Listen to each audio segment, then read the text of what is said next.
Where the nighttime bright of lamplight ends, the dark slums of Sundell begin. A red glow is bleeding through a painted window onto the cobbles at Prelate Wall's feet. Here the collapsing alleys, the abscessed streets, and the scarred home fronts lean together, caring little for their future. Talos still remembers these streets of his youth, though they have long since forgotten him. Wearing an old hooded cloak, he has walked over the spines of old names. Widow's Junction, Pie Alley, Black Post Thorough. Much in Sundell has changed, but it seems that the Black Post remains. A drunkard sitting in a pothole laughs at Talos as he hurries past. A child sprints from alley to alley, her eyes flash, catching some of the moonlight. The screams of a dispute between a man and woman pierce the night. The evening bright of wise lamplight has ended. The eager dark slums of Sundell have begun. A stained glow trickles from behind the eyelids of painted windows and hovel homes onto the streets at Prelate Wall's feet.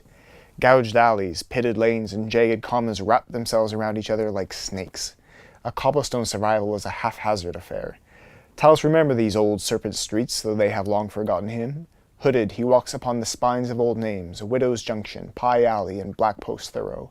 Much in Sundell has changed since his youth, but the Black Post remains.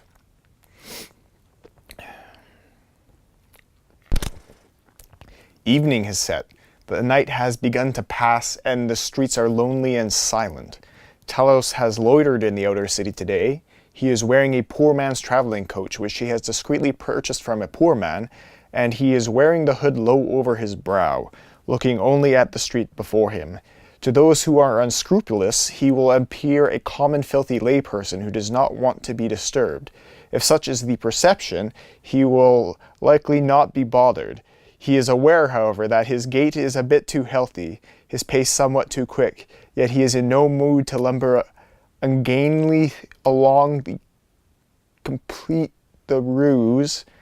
To the astute observer who may notice such things, he will appear a wealthy man who does not want to be disturbed, and if such is the perception, he will almost certainly not be bothered. There are many men who happily prey upon those who are wealthy and naive, but there are few who are foolish enough to attempt to prey on those who are wealthy and conniving. Mary Shelley, I think, wrote Frankenstein when she was 18. I thought, man, I should try and write a book, and I should do it by the time that Mary Shelley wrote a book. And so I wrote maybe the first 10,000 words of a really kind of weak novel, and it was frustrating, because at the time, when you start doing anything, you're not good. For a while, I got off it, and I got back on it kind of in my mid-20s. And I started doing a book called Stories from the Nation of Wisland with a good friend of mine.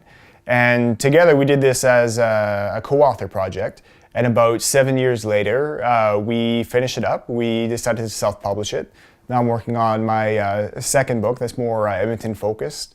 And over time, it's just kind of become something I do. It's, if you ask me, like, well, why do you play video games? Like, I don't have a grand purpose. I have, things that I do and goals I want to achieve if I'm playing like a competitive game. But for books, it's part of my day now. I've gotten to the point where I'm very comfortable with how I write and what I do, and I don't generally get frustrated or roadblock as often because I've developed the skills that I need to write long-form fiction. But it took, about 15 years. So at this point, it's fun for me. It's a way of relieving stress. It's a way of dealing with things that are in my life that you don't necessarily get into conversation a lot. And people on a day-to-day basis write for all kinds of reasons, whether it's because you're pissed off about something and you want to make fun of it in a book, or if you have something that you think the world is crazy and they don't get this kind of thing, well, you can put that in your book too. And so it's maybe a way of kind of rounding up the little extra bits in my life that need to find a home, and then I think they find a place in my writing. Generally, most of what I write about either comes out of things that I read, usually nonfiction, in terms of ideas and content. And then just stuff kind of from my life that I have a lot of stories that are, half true or maybe 1/3 true, and you just kind of tell the most dramatic version, or even interesting things that you think, maybe could have happened, but didn't actually really make it into real life. They can still make it into your books. There was a period maybe when I was 25, 26 where I spent a lot of time reading, and I think in many ways that was a time of personal exploration, but obviously who I am affects what I write. And so on sort of the nonfiction and maybe more the worldview side of things, there was a period where I blew through everything I could read by Joseph Campbell, by Nietzsche, by Jung, and a number of authors as well. Those would be the principal ones. But a lot of stuff to do with psychology, Buddhist religion, sort of positive nihilism, and all of that stuff contains things that I've carried forward, and there are themes in my writing that definitely sort of harken back to that, and we're heavily influenced. In terms of writing style, two novels in, two very different novels side by side, I don't necessarily have a cohesive style that I write with yet. Though there are certain things I could point out in terms of the way I do my grammar and things like that. But specific ones that we used, for Stories of the Nation of Wisland, A Clockwork Orange, the novel was actually pretty influential because it uses a lot of slang and a lot of fairly dense lingo that makes the world very real. And we used something like that for Stories from the Nation of Wisland, where we had our sort of slightly British slang that was injected into that. And we scaled it back a little bit because A Clockwork Orange, for anybody who's read it, is a little bit dense to get going with. But that was definitely influential. We do these little chapters that are kind of asides between major chapters, just like little snippets of everyday life with everyday people. And the idea for that is more of a graphic novel thing. You see those in things like The Watchmen. News clippings are very common in graphic novels, and it's kind of a great way to help develop the setting and the atmosphere without necessarily having to slow down your writing around your main characters. And for the delivery of those, there's a book called The Road. Very stark delivery, very cut and dry style. And if you picked up that book and then you read these chapters, you'd be like, oh, this is done like that. And I have no shame in just borrowing what I need to get a job done. If somebody has done it well and I think it's cool, that's what I'll use. And I'll maybe put my own twist on it. But those are some good examples.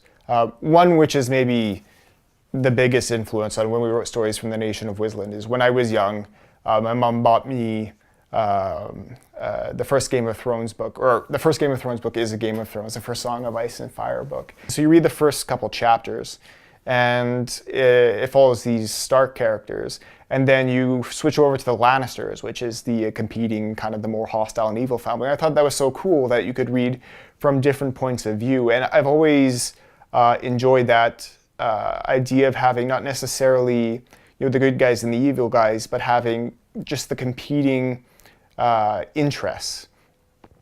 And I think in all the writing I've done so far, that's very prevalent, where you have people who are in conflict, but it's just because they're in different places, they want different things, they have certain things about them that are probably likable and not likable, and at the end of the day, they're kind of just people, because that's the world we live in. To find actual malicious people is really rare, but to find people who are kind of a bit psychopathic, or who are a little bit,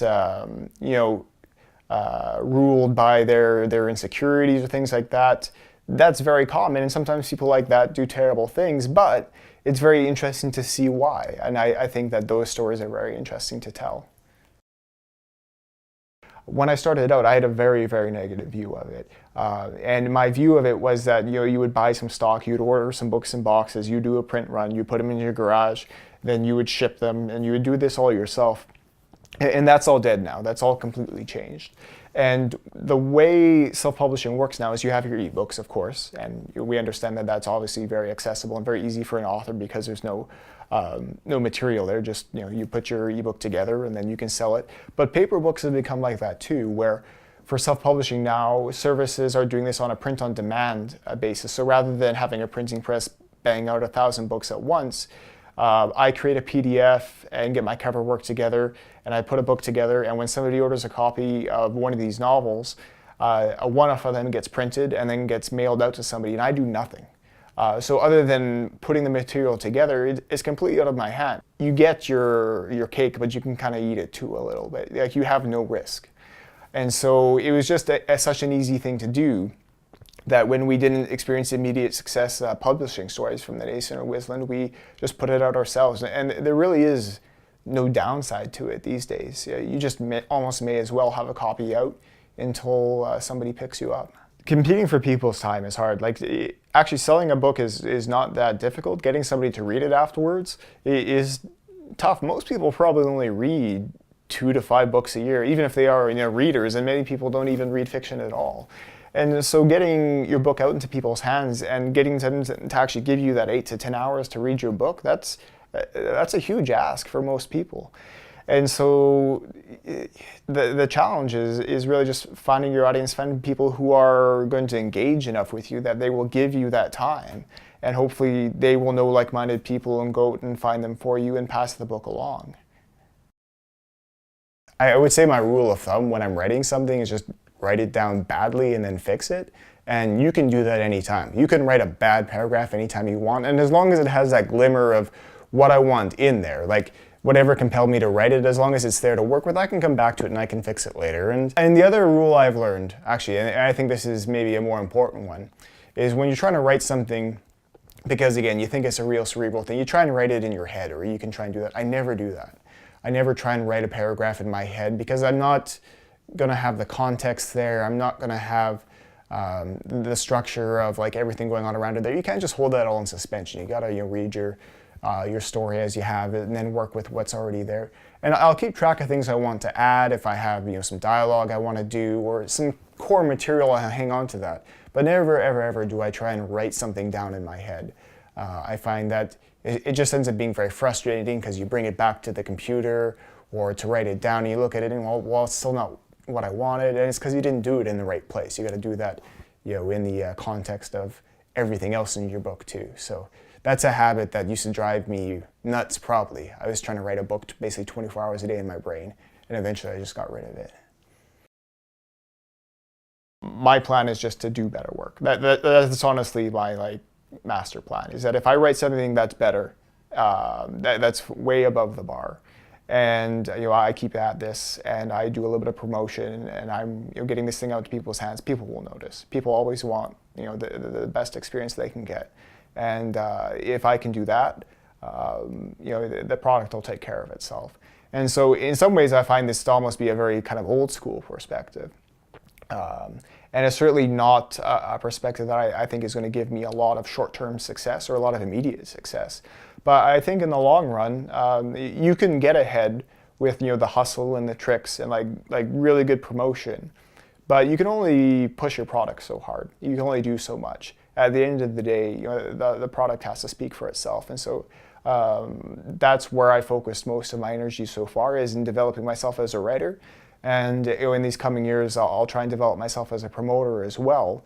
But at the end of the day, I expect that if I've done my job as a writer, that the content will take care of itself. I am Bryce Paradis. I'm an ultrasound technologist by day, a dodgeball player by night, and sometimes an author. I have learned over the years to like keeping my identity to a minimum, so even saying that much bothers me a little bit, but I'm kind of hoping this all works out.